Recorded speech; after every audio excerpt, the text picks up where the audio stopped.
Krishna Krishna Hare Hare Hare Ram Ram Ram Hare Hare Hare Krishna Krishna Krishna Hare Hare Hare Ram Ram Hare Hare.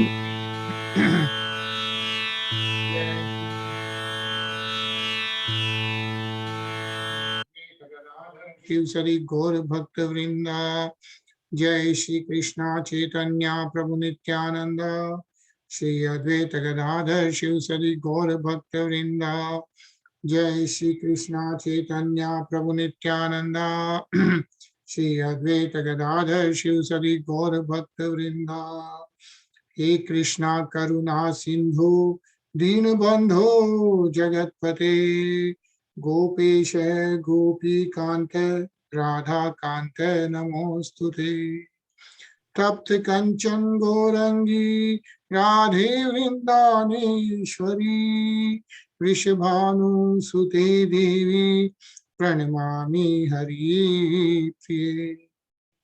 बोलो श्री राधे गोलोकानंद भगवान की जय जय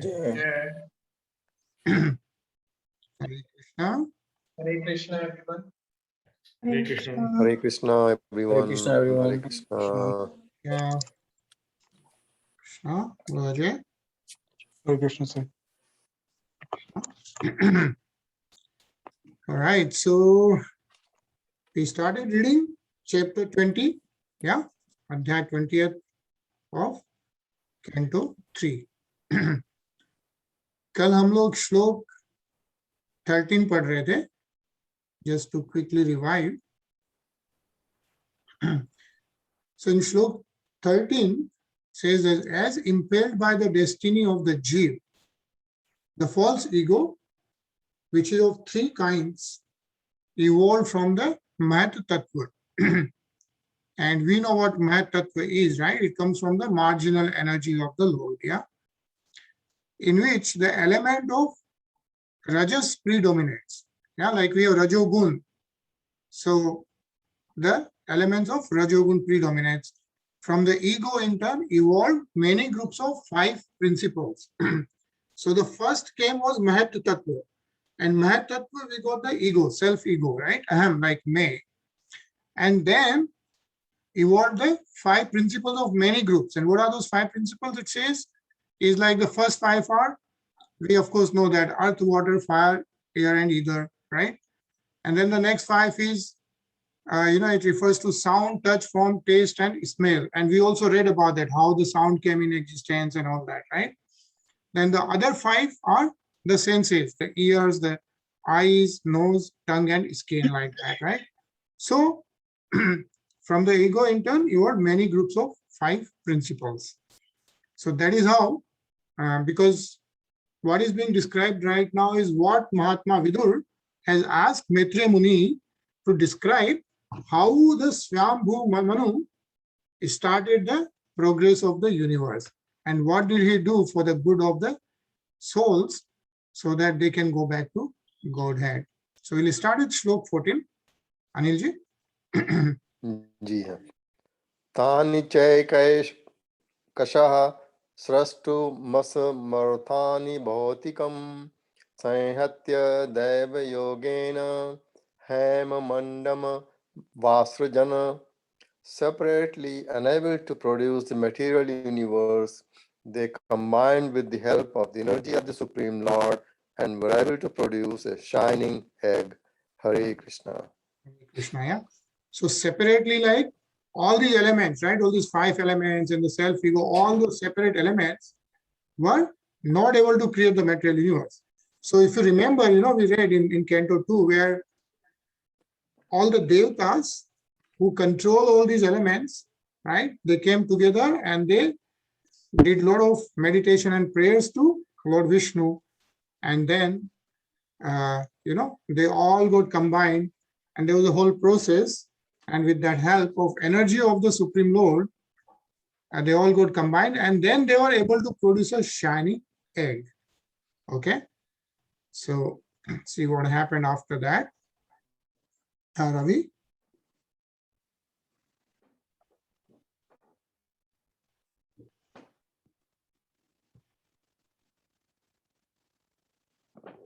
Ravi, are you there?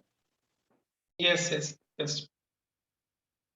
So Shayeshtha Vidhiya Salile Andakosho Niratmakah Sagram Vaivarsha Sahasramanyavastitaste Maheshwarah. For over 1000 years, the shiny egg lay on the water of the casual ocean in the lifeless state.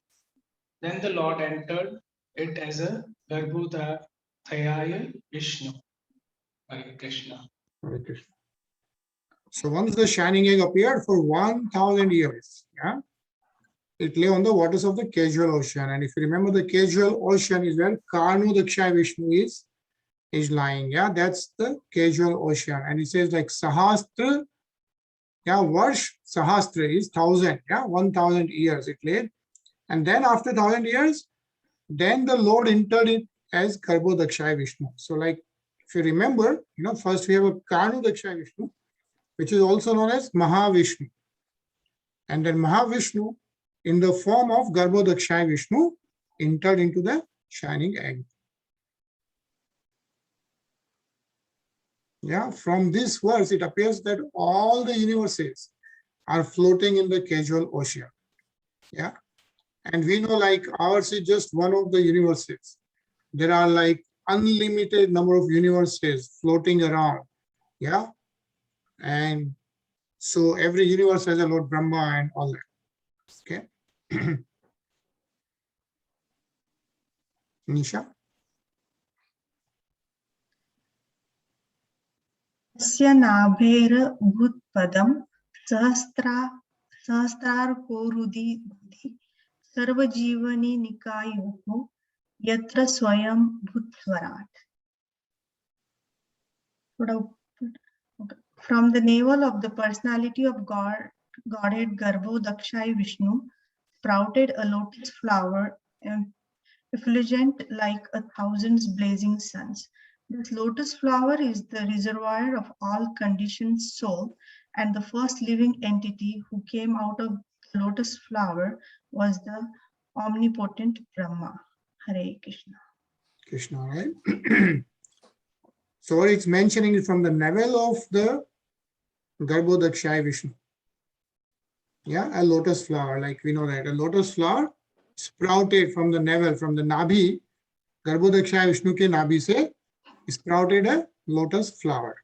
Yeah, it's a Padam is the Kamal. Yeah, lotus flower, and it says Sahasra Akra. That is means Sahasra is 1000. That lotus flower was effulgent like 1,000 blazing suns. So think about it. Like we only see one sun here, right? But a lotus flower which was effulgent like 1,000 blazing suns. That's how it's being compared.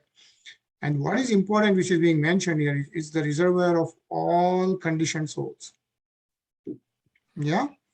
So all the souls in this material world are in the lotus flower. Yeah. And then anyway, we know that the first living entity from the Nabhi of Lord Garbho Dakshaya Vishnu was the omnipotent Brahma. Yeah. And I think let's read this purport.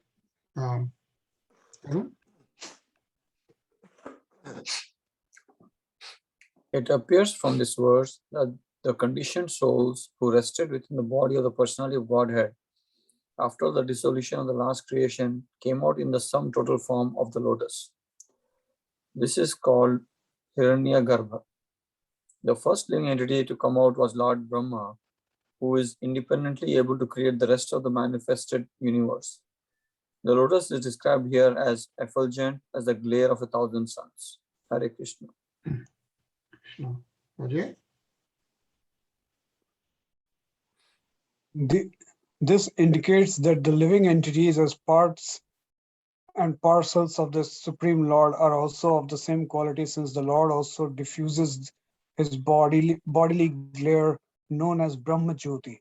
The description of Vaikuntha Lok, as stated in Bhagavad Gita and other Vedic literatures, is confirmed herewith. In Vaikuntha, the spiritual sky, there is no need of sunshine, moonshine, electricity, or fire. Every planet there is self-effulgent like the sun. Hare Krishna. Hare Krishna. Yeah. So, a couple of important things mentioned here is like the Hiranyagarbha is the sum total form of the lotus, right? The lotus which comes out, which we saw like equal to 1,000 suns, right? हजार सूर्य के प्रकाश के जितना चमकता हुआ lotus, right? And all the conditioned souls are resting within the body of the personality of Godhead after the dissolution of the last creation. So these creations have been happening, right? Like here we are trying to find out when the universe started. But the creation has been happening all along, right? We have even seen like how long is Lord Brahmaji's one day, right? We have seen how many Manus come in Lord Brahmaji's one day. Do you remember that? How many Manus come in one day of Brahma, Lord Brahma? 14. 14. 14 Manus, yeah? And then we saw the duration of each Manu. So everything is described like in terms of the duration, in terms of the location, in terms of how everything happened. So after the last creation, the new creation, right? After one day of Brahma, which is how long?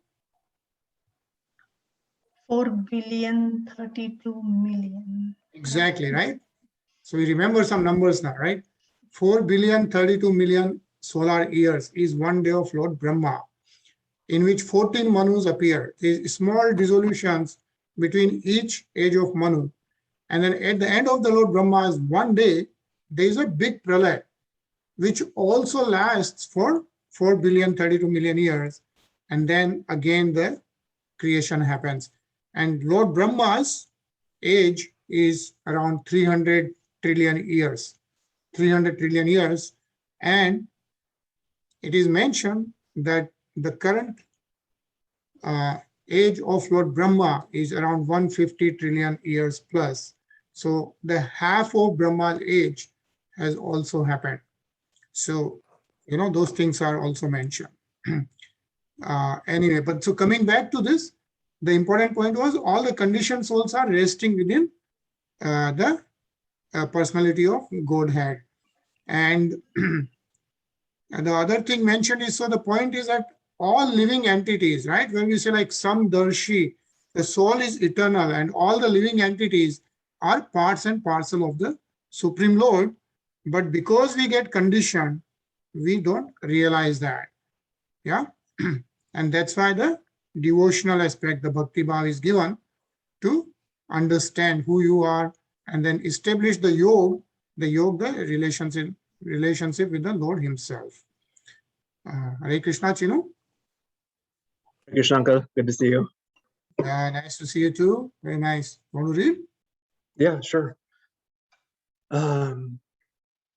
So nuvitso bhagavata ya sate salilasaya loka samstham yatha purvam nirmame samthaya svaya. When that Supreme Personality of Godhead was lying on the Garbhodak ocean, entered the heart of Brahma. Brahma brought his intelligence to bear, and with the intelligence invoked, he began to create the universe as it was before. Hare Krishna. Hare Krishna. Couple of things mentioned here, right? First is Supreme Personality of Godhead entered into the heart of Brahma, right? So how did Lord Brahma started the creation of this universe, right? Is when the Garbhodakshai Vishnu entered into the heart of Lord Brahma, right? That's the first one. It says, so Anuvishto Bhagavataya Shete Salila Shaye. Yeah. And then, so with that, the intelligence came to Lord Brahma to create the universe. And the other important aspect mentioned here is the intelligence invoked. He began to create the universe as it was before. That means this is a new creation, but the universe, the eternal souls existed before, right? It says Nirmame Sansthaya Swaya. Okay. So nice purpose. Let's read this, Sachin. At a certain time, the personality of Godhead, Karano Dakshaya Vishnu, lies in the Karana ocean and produces many thousands of universes from his breathing. Then he enters again into each and every universe as Garbhodakshaya Vishnu and fills up half of each universe with his own perspiration. The other half of the universe remains vacant, and that vacant region is called outer space. Then the lotus flower sprouts from his abdomen and produces the first living creature, Brahma. Then again, as Karnodakshaya Vishnu, the Lord enters into the heart of every living entity, including Brahma. Hare Krishna. Yeah. So is that clear, right? So what it's saying is, so first is Karnodakshaya Vishnu. Yeah. I think we should now remember this, right? The personality of Godhead Karnodakshaya Vishnu is also known as Mahavishnu. And Mahavishnu lies in the Karan ocean. That's why it's called Karnodakshaya Vishnu. Yeah. And Karnodakshaya Vishnu produces many thousands of universes from his breathing. It's mentioned like when he breathes, in one breath, all so many universes comes out. Yeah, from each hair of Karnodakshaya Vishnu. Then out of that, out of all these universes, so ours is also one of the universe, and it's actually mentioned that ours is one of the smallest universe. So in each universe, then he enters as Garbhodakshaya Vishnu. Now it's called Garbhodakshaya Vishnu. Okay, and then what happens? Once the Garbhodakshaya Vishnu, the lotus flower came up, as we read in the last few shlokas. The lotus flower, which is effulgent like 1,000 suns, right? Hajar suryon ke barabar, the kamal, yeah, is generated, and then the lotus flower sprouts from his abdomen, and then from his lotus flower produces the first living creature, which is the Lord Brahma. Yeah, and when that is happening, at that time, Kshirodakshaya Vishnu, right? So Garbhodakshaya Vishnu, then Kshirodakshaya Vishnu enters into the heart of every living entity. What does this mean is that each of us, right, within our heart, we have Kshirodakshaya Vishnu, the supreme soul, right, the Paramatma. So we, last time we talked about Sthul Sharir. Yeah. What is the Sthul Sharir? That's this body. Yeah. The physical body is the Sthul Sharir, right? Remember? And then within Sthul Sharir, we have Suksham Sharir. Yeah. Shuttle body, if you remember. And the Suksham Sharir has what? Has self-ego.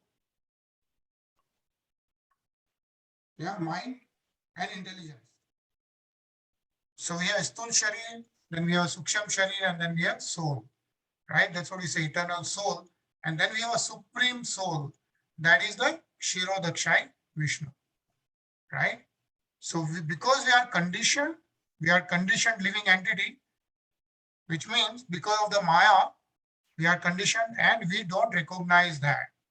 But by doing the meditation, by doing the Bhakti Yoga, we can start realizing slowly and slowly the soul and the super soul. So what it says here is, again, as Kshirodakshaya Vishnu, the Lord enters into the heart of every living entity, including Lord Brahma. And let's read this again, Chino. Okay, this is confirmed in the Bhagavad Gita 15th chapter. The Lord says, I am seated in everyone's heart, and by me are remembrance and forgetfulness made possible. As the witness of the activities of individual entities, the Lord gives each one remembrance and intelligence to act according to his desire at the time he was annihilated in his last birth in the last millennium. This intelligence is invoked according to one's own capacity or by the law of karma. Hare Krishna. Hare Krishna, yeah. So this is how the law of karma is enacted. And in 15th chapter of Bhagavad Gita, it says, I am seated in everyone's heart, and by me, everything is possible. Yeah. The next shlok, Sachin.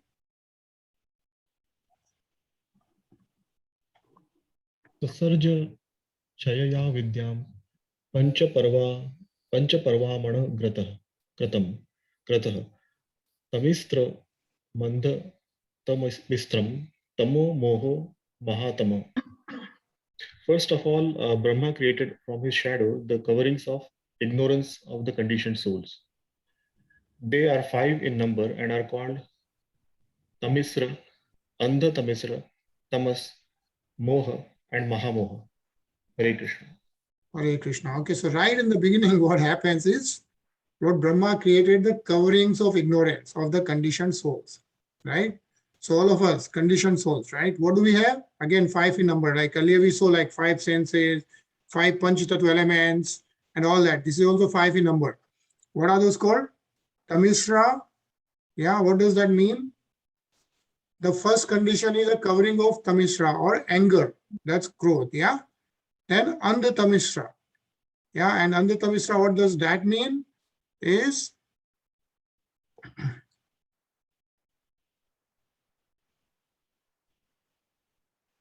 so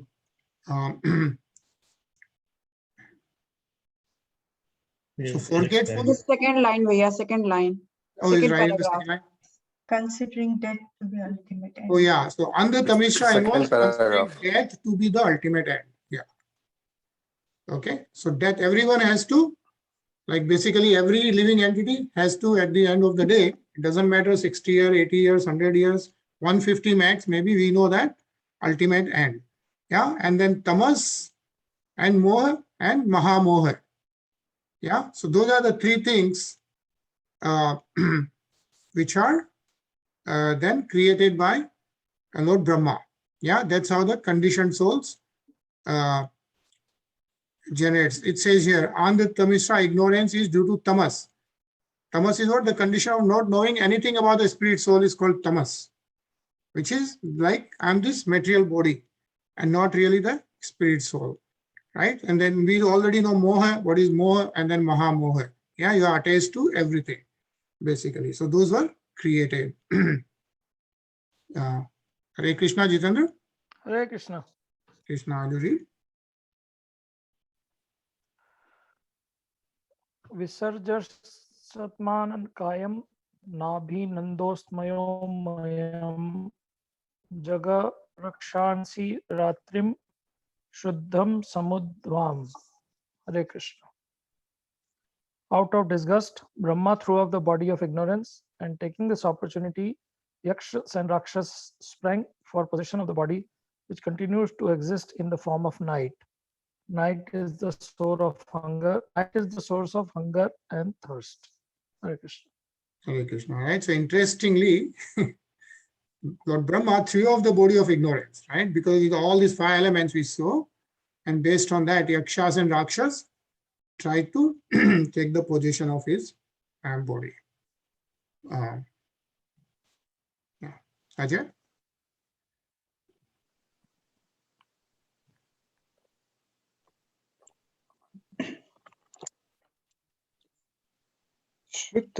Shritanga Muprasrashaste Tam Janma Mabhududava Ma Rakshetanam Jachatvam Mityucham Chatra Dandita. Overpowered by hunger and thirst, they ran to devour Brahma from all sides and cried, "Spare him, not eat him up." Hare Krishna. Hare Krishna. Right. So what is being described is the Rakshas pravritti. Lord Brahma produced them, but they started to run behind Brahma. It says here the representatives of the Yakshas and Rakshasas still exist in some countries of the world, of course. I think in all the countries. It is understood that such uncivilized men take pleasure in killing their own grandfathers and holding a love feast by roasting the body and all that, right? So we know all kind of things happen in this world. Tarun? Devasya tan aha samvigno mam jashat rashata aho me yaksha rakshasni praja yuyam bhavuvita vidha. Brahma, the head of the demigods, full of anxiety, asked them, "Do not eat me, but protect me." You are born from me and have become my sons. Therefore, you are Yakshas and Rakshasas. Hare Krishna. Hare Krishna. Yeah, let's read this Taniji. Yeah. The demons who were born from the body of Brahma were called Yakshas and Rakshasas, because some of them cried that Brahma should be eaten and the others cried that he should not be protected. The ones who said that he should be eaten were called Yakshas, and the ones who said that he should not be protected from Rakshasas, man-eaters. Hare Krishna. Krishna. Ravi.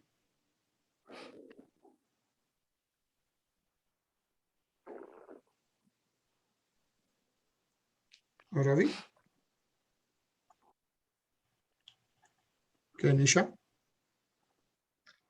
The two Yakshas and Rakshasas are the original creation by Brahma and are represented even until today in the uncivilized men who are scattered all over the universe. They are born of the mode of ignorance, and therefore, because of their behavior, they are called Rakshas or man-eaters. Hare Krishna. Hare Krishna. Yeah. Let's do one more shlok. Nisha. Devataha prabhaya yaya divyan pramukhato ashrujata te aharshur devayant vishrushtam tam prabha maha. He then created the chief demigods who were shining with glory of goodness. He dropped before them the effulgent form of daytime, and the demigods sportingly took possession of it. Hare Krishna. Hare Krishna. Yeah, so Prabha Maha. So then Lord Brahma created the demigods. Yeah, it says like the demons were born from the creation of night and the demigods were born from the creation of day. In other words, the demons like the Yakshas and Rakshas are born of the quality of ignorance, and demigods are born of the quality of goodness. Yeah. So I think we'll pause here. We'll continue reading tomorrow. And as you know, what we are reading right now is Mahatma Vidur has asked Maitreya Muni, like what happened after the Manus were created, Swayambhu Manu, how the universe expanded. So that's what we are reading. And yesterday we were reading about Mahatma Vidur himself, like how he is totally, devoted to Lord Krishna. So I think we'll pause here. We'll continue reading tomorrow, and let's do our kirtan for a minute. Okay. And then we'll see you tomorrow. Okay.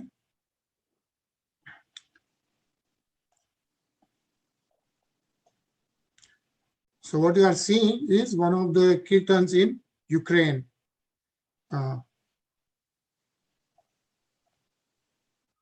See how people in